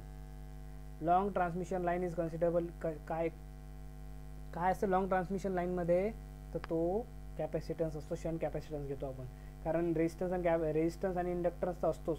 तर इथे बघा आता हे ट्रान्समिशन लाईन पॅरामीटरमध्ये काय केलं आहे आपण RLCG बघितलं, पण जेव्हा शॉर्ट ट्रान्समिशन लाईनची गोष्ट करतो आपण, जेव्हा शॉर्ट ट्रान्समिशन लाईन, तेव्हा फक्त R अँड लिहून घ्या, R आणि L इफेक्ट घेतो फक्त, यामध्ये कुठला रेजिस्टन्स घेत नाही. शॉर्ट ट्रान्समिशन लाईनची लेंथ किती असते, अप टू 80 किलोमीटरपर्यंत, 0 to 80 किलोमीटर जर असली तर त्याला शॉर्ट ट्रान्समिशन लाईन म्हणतो. ओनली R अँड L यामध्ये घेतो आपण. मीडियममध्ये काय करतो आपण, effect of resistance, effect of inductance आणि इफेक्ट ऑफ कॅपॅसिटन्स कन्सिडर करतो. आणि याची जी मीडियम लेंथवाली लाईन असते ते 80 किलोमीटर ते 160. एक्झाममध्ये क्वेश्चन राहतात सरळ हे जे दिलं आहे कुठलं थेरॉटिकल नाही आहे, पण एक्झाममध्ये महत्त्वाचा पॉईंट आहे म्हणून तुम्हाला सांगतोय. याचं किती 180 ते 160 मीडियम. आणि त्यानंतर जो आपण लॉंग ट्रान्समिशन लाईन ज्याला म्हणतो त्यामध्ये इफेक्ट कशाचा आहे, R सुद्धा आहे, इफेक्ट ऑफ इंडक्टन्स सुद्धा आहे, ते दाखवतो आपण. इथं कॅपॅसिटन्स आहे आणि यामधला जो अर्थ ग्राउंड टावर फुटिंगचा, त्या टावरमुळे काय होते कंडक्टन्स. सो RLCG हे चारी इफेक्ट कशामध्ये लॉंग ट्रान्समिशन लाईनमध्ये आहेत. त्याची लेंथ 160 किलोमीटरपेक्षा जास्त असली तर आपण काय म्हणतो, it's a long transmission line. Question बघा याच्यावरती काय म्हणतात, which of the following can be consider for short transmission line. Short transmission लाईनची लेंथ का आता सांगितली तुम्हाला, अप टू 80 किलोमीटर. ओके, असे क्वेश्चन बनतात 2-3. आता प्रत्येकाकडे क्वेश्चन नाही, आन्सर ऑब्जेक्टिव्ह घेऊनच नाही, तर तुम्ही समोरून जे डेटा मी दिले आहे यातच काही ना काही क्वेश्चन बनत असतो, हे लक्षात ठेवा. Next, the line resistance and inductance are only considered for modelling equivalent circuit of short transmission line over because capacitance to earth. म्हणजे फक्त आपण इथे त्यांचं म्हणणं आहे फक्त आर आणि एलच का बरं घेतला, फक्त आर आणि एलच का घेतला, सी का नाही घेतला, इथं सी का घेतला नाही कशामध्ये, शॉर्ट ट्रान्समिशन, असा क्वेश्चन आहे. तर मला सांगा सीची व्हॅल्यू काय असते यावेळेस, सीची व्हॅल्यू काय असते, आर आणि एलच कन्सिडर करतो आपण. या पूर्ण जो चालला आपली ट्रान्समिशन लाईन, आपण हा सीचा इफेक्ट जो आहे तो इथं घेत नाही. आता कशामध्ये, शॉर्ट ट्रान्समिशन लाईनमध्ये आपण सी घेत नाही. मग सी नसतो का, सी असतो, पण त्याची व्हॅल्यू जी असते ते काय असते, काय म्हणतो त्याला आपण, व्हेरी स्मॉल असते. काय असते, स्मॉल व्हॅल्यूज असते. स्मॉल म्हणजे कमी असते. कमीला दुसरा वर्ड काय म्हणतो आपण, याला निग्लिजिबल म्हणतो. काय म्हणतो आपण, निग्लिजिबल. निग्लिजिबल. मग याला झिरो म्हणतो का आपण, निग्लिजिबल म्हणजे झिरो नसतो, लक्षात ठेवा. निग्लिजिबल म्हणजे कमी असतो. झिरो जर तुम्ही आन्सर दिला तुमचा आन्सर रॉंग होते. निग्लिजिबल म्हणजे कमी असतो, त्याला कन्सिडर करत नाही आपण. झिरो म्हणजे नसतोच असं नाही आहे. शॉर्ट ट्रान्समिशन लाईनमध्ये सुद्धा कॅपॅसिटन्स फॉर्म होतो, पण त्याची व्हॅल्यू खूप कमी असते. म्हणून काय करतो आपण, त्याला काय म्हणतो, त्यालाच म्हणतो फायनाईट बट व्हेरी स्मॉल. म्हणजे सीची व्हॅल्यू काय असते, हे फायनाईट व्हेरी स्मॉल असते, म्हणून आपण कन्सिडर करत नाही त्याला. दुसरा वर्ड कधी कधी निग्लिजिबल, म्हणजे आपण निग्लिजिबल करू शकतो. पण यालाच तुम्ही इक्वल टू झिरो म्हणू शकत नाही. नाही तर घाईघाईत काय करतो आपण, सर कॅपॅसिटन्स आपण दाखवतो, कॅपॅसिटन्स झिरो असतो, तर तुम्ही काय करणार, उत्तर रॉंग करून येणार. इथे झिरो आन्सर द्यायचं नाही. कॅपॅसिटन्स असतो, फक्त खूप छोटा असतो, म्हणून त्याला व्हेरी स्मॉल करतो. Next, what is the effect of line, effect of line to earth capacitance short transmission line. Short transmission लाईनमध्ये कॅपॅसिटन्सचा इफेक्ट किती असतो सांगा, सांगा लवकर. Sir very high, medium, low आणि निग्लिजिबल. आत्ताच सांगितलं कॅपॅसिटन्सचा इफेक्ट शॉर्ट ट्रान्समिशनमध्ये काय असतो, निग्लिजिबल असतो. मीडियम ट्रान्समिशन लाईनमध्ये जर म्हटलं तर आपण म्हणू शकतो की कॅपॅसिटन्सचा मीडियम असू शकतो किंवा हाय असू शकतो. पण शॉर्ट ट्रान्समिशन स्पेसिफाय केलेलं, म्हणून आपल्याला काय करायचं, इथं काय करायचं आहे, निग्लिजिबल. मीडियममध्ये असलं मीडियम म्हटलं असतं, लॉंग ट्रान्समिशनमध्ये म्हटलं असतं आपण हाय. लॉंग ट्रान्समिशनमध्ये काय म्हटलं असतं आपण, हाय. वाय, कारण की लेंथ वाढते, चार्जिंग करंट वाढतो, कॅपॅसिटन्स जास्त असतो. मीडियम ट्रान्समिशन मीडियम इफेक्ट राहतो. पण शॉर्ट ट्रान्समिशनमध्ये लो नाही राहत, निग्लिजिबल म्हणतो आपण त्याला, कारण आपण तो दाखवू कन्सिडर करत नाही. The performance of the short transmission line depends upon which of the following. Performance of the transmission line depends on which of the following. Short transmission line आहे तर ते तर तुम्हाला सांगायची गरज नाही आहे. शॉर्ट ट्रान्समिशन फक्त आपण सर आर, रेजिस्टन्स आणि इंडक्टन्सच घेतो. Okay. Next question, ABCD parameter. ABCD पॅरामीटरवर क्वेश्चन राहतो जेव्हा आपण ट्रान्समिशन लाईन आपण कन्सिडर करतो. तर transmission line two port network आणि या फरक काय आहे, टू पोर्ट नेटवर्कमध्ये आपण इथं V1 I1 घेतो होतो, पण ABCD पॉवर सिस्टममध्ये जेव्हा स्टडी करतो आपण तेव्हा याला VS इंटू VS आणि IS म्हणजेच सोर्स व्होल्टेज आणि सोर्स करंट. तर या साईडला रिसिविंग एंड व्होल्टेज आणि receiving end, yes, receiving end voltage आणि रिसिविंग एंड करंट, हे दोन गोष्टी आपण इथे घेतो. इथे सोर्स व्होल्टेज, सोर्स करंट आणि receiving end voltage, receiving current. याची सोर्सची डायरेक्शन करंटची अशी होईल, रिसिविंगला करंट असा येईल. तर यामध्ये इक्वेशन काय, सरळ सरळ इथं मायनस साईन नाही आहे, त्या टू पोर्टमध्ये इथं निगेटिव्ह साईन आहे. पण ABCD parameter for power system इथं प्लस साईन आहे. Sending end voltage is equal to the receiving voltage ABCD फॉर्ममध्ये, कारण याच्यावर डिपेंड करतात. हा काय डिपेंडंट आहे. जो पॉवर सिस्टममध्ये तुम्हाला सांगितलं होतं जनरेटिंग पॉवर प्लांट आहे, तर ते सोर्स व्होल्टेज, सोर्स करंट त्यांच्या हातात असते का नाही, ते लोडवर डिपेंड करते. लोडला व्होल्टेज किती पाहिजे आणि लोडला करंट किती पाहिजे, म्हणून ह्या गोष्टी ज्या आहेत ह्या इंडिपेंडंट आहेत. याच्यावर हा डिपेंड करते, सोर्स जो आहे तो लोडवर डिपेंड करते, हे लक्षात ठेवणे. कधी लोड सोर्सवर डिपेंड करत नाही, सोर्स हा लोडवर डिपेंड करत असतो. म्हणून सोर्स एंड व्होल्टेज, सेंडिंग एंडचे आपण in the form of receiving end लिहिले आपण. मग याच्यामध्ये दोन गोष्टी महत्त्वाच्या आहेत. एक्झाम ओरिएंटेड क्वेश्चन खूप वेळा बनतो याच्यावरती की at no load. No load म्हणजे आता तुम्ही सेंडिंग एंड व्होल्टेज दिलं, इथं सेंडिंग एंड व्होल्टेज VS दिलं, यामुळे सप्लाय चालू आहे, तुमच्या ट्रान्समिशन लाईन आहे, हे ABCD पॅरामीटरच्या फॉर्ममध्ये इथं ट्रान्समिशन लाईन आहे. इथं जेव्हा ॲट नो लोड म्हणजे काय असते, हा जो रिसिविंग एंडचा करंट आहे IS, IR रिसिविंग एंडचा, हा झिरो झाला. हा झिरो झाला, पण इथं व्होल्टेज तर असतेच ना. इथं व्होल्टेज काय बनेल याच्या across, V into R. VR हे व्होल्टेज याच्या अक्रॉस बनेल. पण इक्वेशनमध्ये काय फरक पडतो आपला, जेव्हा ॲट नोड म्हटलं तर नो लोड व्होल्टेज जो आहे तो रिसिविंग एंडचा झिरो झाला. लोडच नाही म्हणजे voltage open circuit. No load म्हणजेच ओपन सर्किट, लक्षात ठेवणे, हे सांगायची गरज नाही आहे. लोड नाही म्हणजे करंट झिरो. करंट झिरो केव्हा असतो, ओपन सर्किटमध्ये. करंट झिरो केला, इथं कायची व्हॅल्यू जर झिरो पुट केली तुम्ही, हे टर्म गायब झाली. बघा कुठं झिरो पुट केली मी, IRची व्हॅल्यू काय केली आपण, झिरो केली नो लोडमध्ये. हे इक्वेशन झाली गायब. उरलं आपल्याकडे केवढं उरलं फक्त, yes, V S is equal to A into V R हेच इथं लिहिलेलं आहे. ओके, हे इथं लिहिलेलं आहे. याच्यावरनं आपण जेव्हाही इम्पिडन्स जर काढला, आपल्याला माहिती ओपन इम्पिडन्सचा फॉर्म्युला काय, V by I. Source impedance जर तुम्ही काढला तर व्ही बाय आय म्हणजे V S by I S. इथं जर याला पुट केलं तुम्ही तर इथं बघा V S is equal A into V R, C is equal I S is equal to C into V R. इथं V R cancel, A by C काय बनते तुमचा ओपन सर्किट व्होल्टेजची व्हॅल्यू काय झाली, open circuit इम्पिडन्सची value A C. त्यानुसार आपण जेव्हा दुसरं काय करतो, एक झाली ओपन सर्किट कंडिशन, एक झाली शॉर्ट सर्किट. शॉर्ट सर्किटच्या वेळेस काय होईल, शॉर्ट सर्किटच्या वेळेस काय होत असते, हा जो व्ही आर आहे हा जेव्हा शॉर्ट सर्किट होते या साईडला, जेव्हाही लोड शॉर्ट सर्किट होते किंवा कुठेही शॉर्ट सर्किट होते तिथचं व्होल्टेज काय असते शॉर्ट सर्किटमध्ये 0 असते. करंट 0 असतो का नाही, इथं करंट काय राहील, करंटची व्हॅल्यू राहील काहीतरी, करंट मॅक्झिमम राहतो आणि शॉर्ट सर्किटमध्ये फॉल्ट असतो ना. सो हे जे आय आर आहे इथं आय आर राहते, व्ही आर 0 झाले.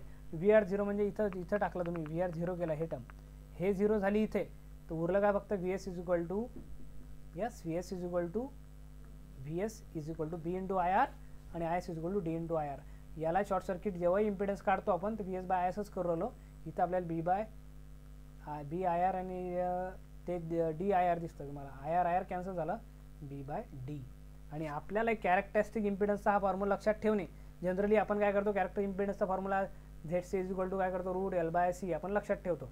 आणखी कुठला लक्षात ठेवला आहे तुम्ही, झेड बाय वाय. आणखी हा लक्षात ठेवा कॅरेक्टर इम्पिडन्सचा फॉर्म्युला अंडर रूट ऑफ, कधी कधी काय एक ऑप्शन येते तुम्हाला Z into Y, Z into Y नाही आहे, झेड बाय वाय आहे. हे प्रोपॅगेशन कॉन्स्टंटवाला आहे, लक्षात ठेवणे. कारण मिस्टेक काय होते, आपल्याला वाटते झेड वाय हे असं नाही आहे. मल्टिप्लिकेशनचा पण फॉर्म्युला आहे, पण तो कुठला मल्टिप्लिकेशन आहे, झेड ओपन सर्किट आणि झेड शॉर्ट सर्किट. मग याला जर तुम्ही टाकलं इथे तर झेड ओ सीची व्हॅल्यू काय होती, A by C into Z short सर्किटची व्हॅल्यू किती आहे, B by D into B by D. Okay, आता जेव्हा तुम्ही लक्षात ठेवा सिमेट्रिकल जेव्हा म्हणतो आपण ABCD पॅरामीटर, मग सिमेट्रीची कंडिशन काय, A is equal to D आणि रेसिप्रोसिटीची condition A D minus B C is equal to 1. So symmetrical नेटवर्कमध्ये A is equal to D असते, म्हणून ए आणि डी इथं कॅन्सल करतो आपण. तर कधी कधी ऑप्शनमध्ये जर विचारलं तुम्हाला, तुम्ही काय लिहू शकता, बी बाय सी. म्हणजे कॅरेक्टरिस्टिक इम्पिडन्सचा जर व्हॅल्यू दिली तुम्हाला बी बाय सी तर काढता आली पाहिजे, त्यासाठी एक छोटासा कन्सेप्ट तुम्हाला समजावून सांगितला. नेक्स्ट ट्रान्समिशन लाईनमध्ये काय होते, मग आता या ABCDचं काय महत्त्व आहे, जर शॉर्ट ट्रान्समिशन लाईन आहे त्यामध्ये फक्त आर प्लस जे तुम्हाला काय दिसते, इम्पिडन्स यामध्ये फॉर्म होतो. म्हणून जेव्हाही टू पोर्ट नेटवर्कच्या फॉर्ममध्ये याला लिहायचं असलं तर आपण याचं फक्त ABCD पॅरामीटर काढू शकतो आणि ते एक्झाममध्ये सरळ विचारतात. तर short transmission line ABCD parameter म्हणजेच transmission parameter can be represent as, तर काय सांगायचं, ABCD 1Z01. त्यानुसार हे डायरेक्टली रिप्रेझेंट करतो आपण. हे एक्झाममध्ये विचारलेला सरळ क्वेश्चन आहे. हे पहिला पॉईंट. दुसरा, मीडियम ट्रान्समिशन लाईन आहे, ती लेंथ दिली आहे, सर्व इफेक्ट इथं ऑलरेडी स्पेसिफाय आहे. तर यामध्ये दोन नॉमिनल टी आणि नॉमिनल पाय मेथड आपण यूज करतो. कशासाठी, याचं काय गरज आहे, तो हा जो कॅपॅसिटन्स इथं दाखवला, समजा तुम्ही जर सेंटरला दाखवला, बघा याच्याकडे फोकस करा, या लाईनकडे कॅपॅसिटन्स आहे. मग ही जर इथं सेंटरला दाखवला मी, तर काय होतं, टी टाईप स्ट्रक्चर बनते. आर आणि एल या साईडला, आर आणि एल या साईडला, टी टाईप असं स्ट्रक्चर इथं बनते. कॅपॅसिटन्स इथं होते, इथं दाखवले जाते. पण या सोर्स एंडला फक्त फिडिंग या साईडला होते, या साईडला त्याचा कॅपॅसिटन्सचा इफेक्ट काय होते, नील होते, कारण इथे दाखवलाच नाही ना आपण. म्हणून काय करतो आपण, पाय नेटवर्कमध्ये आपण याला दोन्ही साईडला दाखवतो. इथे स्टार्टिंगला दाखवतो कॅपॅसिटन्स आणि या साईडला दाखवतो, आणि मध्ये आपला आर आणि एल तर आहेच. म्हणजे आता कुठला टाईप बनत आहे, हा कसं दिसतंय तुम्हाला, पाय टाईप स्ट्रक्चर बनत आहे. म्हणून याला कुठली मेथड म्हणतात, nominal pi method. Okay, nominal T, nominal पाय. नॉमिनल पाय इज प्रिफरेबल जर विचारलं तुम्हाला तर कुठले प्रिफरेबल आहे, नॉमिनल पाय इज प्रिफरेबल, कारण कॅपॅसिटन्स जे आहे ते दोन्ही साईडला दाखवतात. बघा हे काय सांगितलं तुम्हाला, ही इकडचे एंड म्हणजे सोर्स एंड आणि इकडचे एंड काय असतं, हे लोड एंड असतात किंवा रिसिव्हिंग एंड म्हणतो आपण. त्यानुसार कॅपॅसिटन्स बघा इथं नॉमिनल पायमध्ये एक कॅपॅसिटन्स, हा जो शंट ब्लॉक आहे हा कॅपॅसिटन्सचा ब्लॉक आहे. सरळ कॅपॅसिटन्स स्टार्टिंगला दाखवला आहे आणि कॅपॅसिटन्स एंडिंगला म्हणजे रिसिव्हिंग साईडला सुद्धा दाखवला आहे.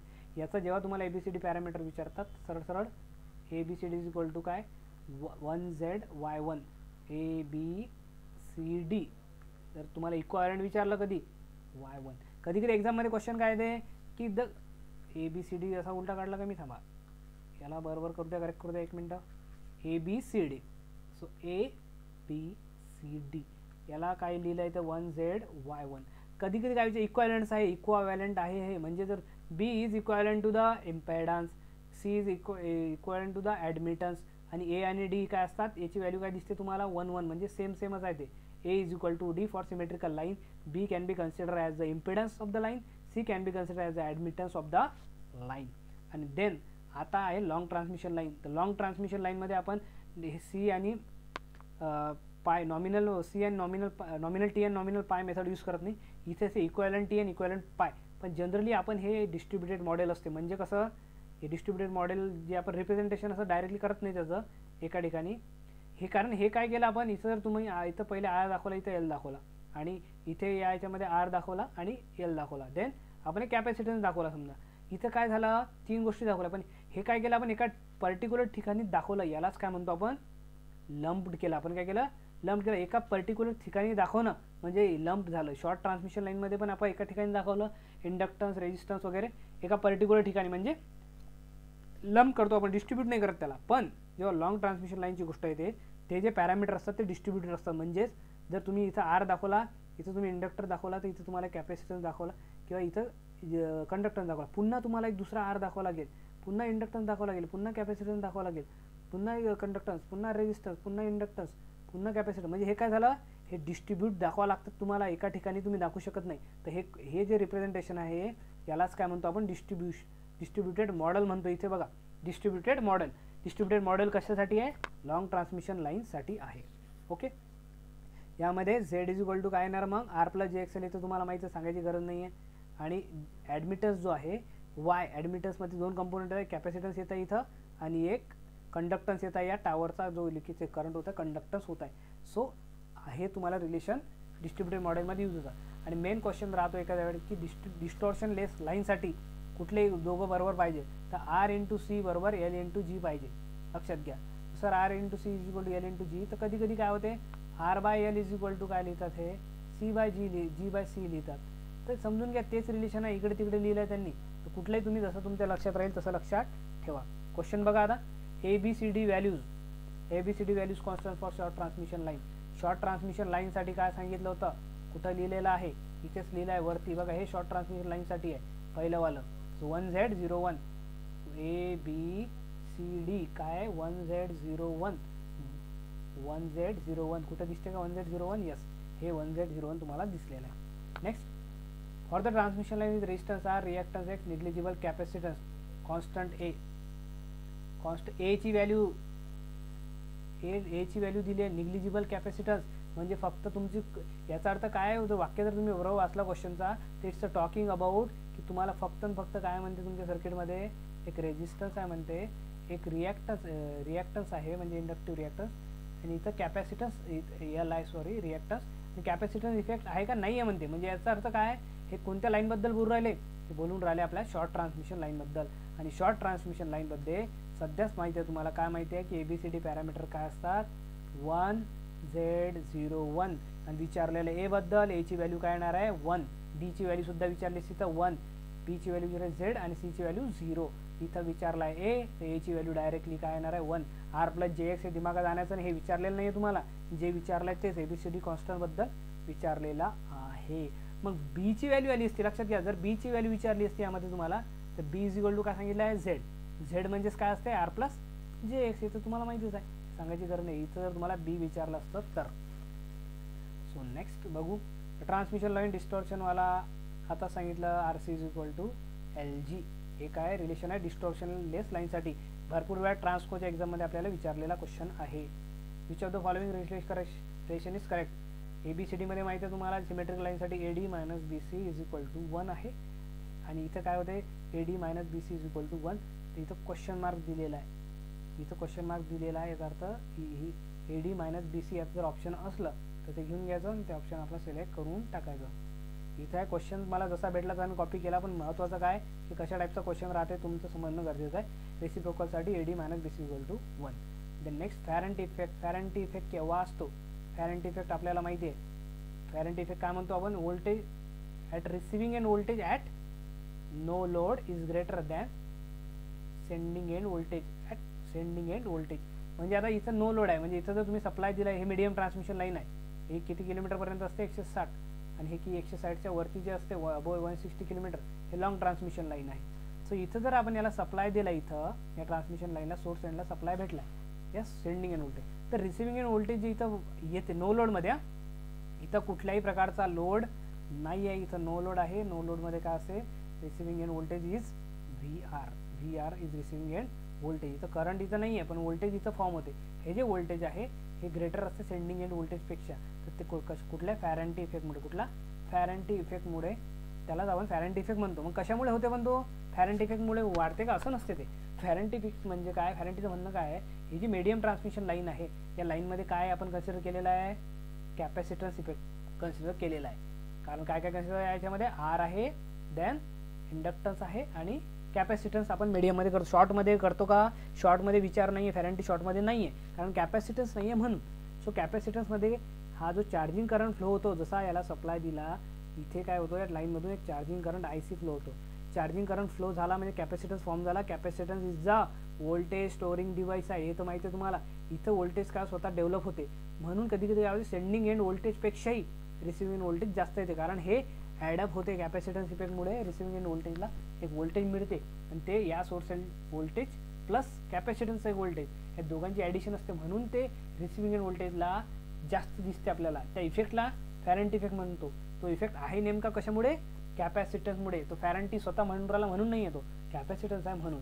सिमिलरली तेच आपल्याला लॉंग ट्रान्समिशन लाईनमध्ये तोच इफेक्ट भेटते, जास्त भेटते उलटा. सोर्सिंग एंड सेंड व्होल्टेज दिलं इथं तुम्हाला आर आहे, इथे तुम्हाला एल आहे आणि हा कॅपॅसिटन्स. इथं नो लोड कंडिशन आहे, नो लोड कंडिशनला receiving end yes V R जो आहे तो डेव्हलप होतो. व्ही आरची व्हॅल्यू सोर्स एंड व्होल्टेजपेक्षा जास्त असते. कशामुळे, त्या कॅपॅसिटन्स इफेक्टमुळे. जेवढी जास्त लंबी लाईन तेवढा कॅपॅसिटन्स इफेक्ट जास्त, तेवढा फॅरेंटी इफेक्ट जास्त. सो लक्षात ठेवणे. Question on Ferranti effect.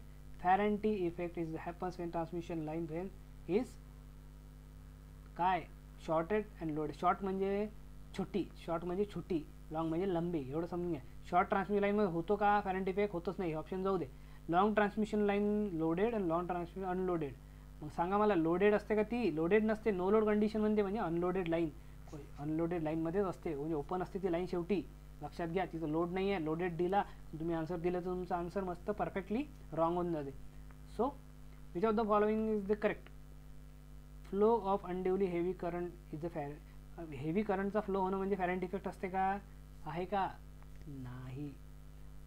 Ferranti effect occur when under unloaded condition. हो, अनलोडेडमध्येच होते, मग नो लोड म्हणजे अनलोडेड कंडिशनला होते. तर हा पॉईंट बरोबर वाटते. The rise of receiving end voltage is a Ferranti. बरोबर, रिसिव्हिंग एंड व्होल्टेज राईज होते as compare to sending end voltage. म्हणून तुमचं आन्सर जे आहे ते both A, B and C म्हणजेच हे दोन्ही खालचे बरोबर आहेत, पहिला रॉंग आहे. ओके, नेक्स्ट जर गेलं, under no load condition current in the transmission line is because capacitance effect. काही सांगायचं काय, कोरोना इफेक्टने करंट फ्लो होत नाही, प्रॉक्सिमिटी इफेक्टनं डिस्टर्बन्स होते, याचा काही विषय नाही आहे. जो करंट फ्लो होत असते तो चार्जिंग करंट फ्लो होते, तुम्हाला सांगितलं आहे मी. चार्जिंग करंट कशाला चार्ज करतो, कॅपॅसिटन्सला. सो म्हणून त्याचा आन्सर कॅपॅसिटन्स आहे. फॉर द शॉर्ट लाईन म्हणजे समजून घ्यायचं, आर आणि फक्त आर आहे इथं आणि एल असतो शॉर्ट ट्रान्समिशन लाईनमध्ये. Receiving end voltage is equal to sending end voltage under loaded condition. लक्षात घ्या. मग लोड कोणतं असेल सांगा बरं, लोडेड कंडिशन विचारलं. आता क्वेश्चन बघा, sending end power factor is unity, receiving end. हा क्वेश्चन तुमचे दिमाग का दही कर देगा, पण या क्वेश्चनमध्ये जर तुम्ही कन्सेप्च्युअल तुम्ही चांगले असणार तर तुम्हाला परफेक्ट जमेल.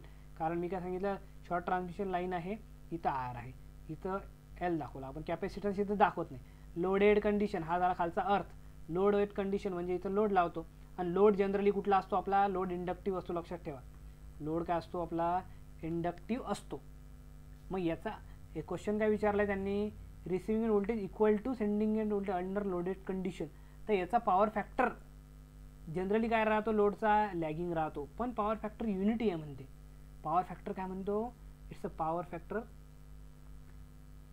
सॉरी ते व्होल्टेज जे आहे ना इक्वल आहे, व्होल्टेज इक्वल आहे म्हणजे receiving voltage is equal to sending end, म्हणजे पॉवर फॅक्टर इथं युनिटी असायला पाहिजे. पण जनरली लोड तर लॅगिंग असते, लॅगिंग लोडला पॉवर फॅक्टर युनिटी होत नाही. म्हणून लक्षात ठेवायचं की पॉवर हे जर इक्वल सांगत आहे तर लोड डेफिनेटली काय असला पाहिजे, इथं लीडिंग लोड असला पाहिजे. लक्षात घ्या. काय होते, रिसिव्हिंग एंडचा जो आहे तो रिसिव्हिंग एंडचा तो पॉवर फॅक्टर आहे तो लीडिंग असला पाहिजे. कॅपॅसिटन्स जर असला, कारण लाईनचा पॉवर फॅक्टर झाला लॅगिंग आणि याचा जो रिसिव्हिंग एंडचा लोडचा पॉवर फॅक्टर काय असला पाहिजे, लीडिंग, तेव्हाच हे दोन्ही इक्वल होतील, सेंडिंग एंड व्होल्टेज आणि रिसिव्हिंग एंड व्होल्टेज होतील. लॅगिंग काय करतो, व्होल्टेज ड्रॉप करतो, लीडिंग काय करतो, व्होल्टेज पिकअप करतो. हे दोघांना इक्वल होण्यासाठी लक्षात घ्या, रिसिव्हिंग एंड व्होल्टेजला सोर्स इक्वल होण्यासाठी हा जो ड्रॉप होता, लॅगिंग काय करू राहिला, व्होल्टेजला ड्रॉप करू राहिला. जर पॉवर फॅक्टर लीडिंग असला तरच हे दोघं सेम होतील. जर पॉवर फॅक्टर तुम्हाला नॉर्मल लोडिंग जर घेतली, आपण नॉर्मल लोडिंग जर घेतली तर काय होते, व्होल्टेज ड्रॉप होतो. हा रिसिव्हिंग एंड व्होल्टेज हा सेंडिंग एंड व्होल्टेजच्या इक्वल होत नाही. पण जर लोड लीडिंग असला, लीडिंग पॉवर फॅक्टर असला तरच हे इक्वेशन पॉसिबल आहे. लीडिंग असला म्हणजे हा लोड कुठला पाहिजे, यावेळेस आपल्याला लोड आपल्याला हवा आहे कॅपॅसिटिव्ह लोड. जर इथं लावलेला असला, कॅपॅसिटर बँक असो कुठलाही कॅपॅसिटिव्ह लोड जर असला, लीडिंग असला, तेव्हाच ही कंडिशन पॉसिबल आहे की receiving end voltage is equal to sending end voltage. Ferranti effect वेगळा, फॅरेंट इफेक्टमध्ये रिसिव्हिंग एंड व्होल्टेज ग्रेटर असते, इज इक्वल विचारला आहे. तर इथं आपल्याला इक्वल कंडिशन होण्यासाठी हे जे रिसिव्हिंग एंड पॉवर फॅक्टर जो आहे तो आपल्याला लीडिंग पाहिजे, म्हणजे कॅपॅसिटिव्ह लोड आपल्याला हवा आहे, तेव्हाच ते व्होल्टेज इक्वल होऊ शकते. अदरवाईज ते कुठल्याच याच्यामध्ये आपण ते इक्वल करू शकत नाही, कारण आपल्याला विचारलं बरोबर आहे, लोडबद्दल विचारलेलं आहे. सो लोडचा पॉवर फॅक्टर आपल्याला लीडिंग हवा आहे. नेक्स्ट आहे current in the transmission line at no load condition is due to capacitance of the line. Option पाहिले पटापटापट, काही याच्यात अर्थ नाही आहे. नेक्स्ट क्लास आता हा आहे सर्वात महत्त्वाचा, म्हणजे आणखी फोकसवाला. नेक्स्ट बूस्टर डोसमध्ये म्हणजे बूस्टर नंबर 3 मध्ये तुम्हाला काय भेटणार आहे, हे टॉपिक. हे भरपूर वेळा एक्झाममध्ये विचारलेले आहेत.